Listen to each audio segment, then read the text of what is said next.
that Quddus, I mean, the Prophet ﷺ further, in the same chapter, he speaks of how today God speaks as he did before. And this is very important.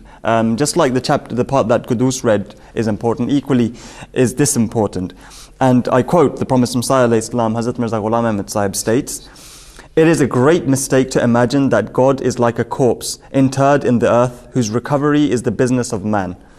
If God has only been discovered through human effort, it is vain to expect anything from him.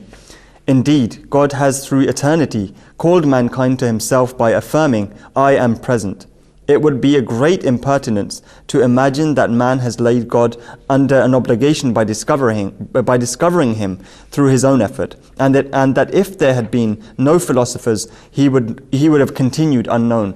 So what the Prophet Messiah in essence is mentioning here, that it's not the supremacy of man that he's discovered God, but it's in fact the supremacy of God that he discovered himself to man and he made himself discoverable. And religions, the past religions, are testimony to this.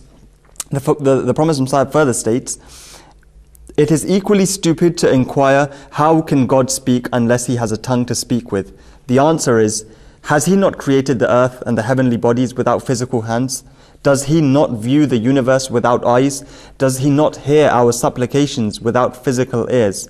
Then it is not necessary that he should also speak to us. Nor is it correct to say that God spoke in the past but does not speak now. We cannot limit his word or his discourse to any particular time. He is as ready today to enrich his seekers from the fountain of revelation as he was at any time.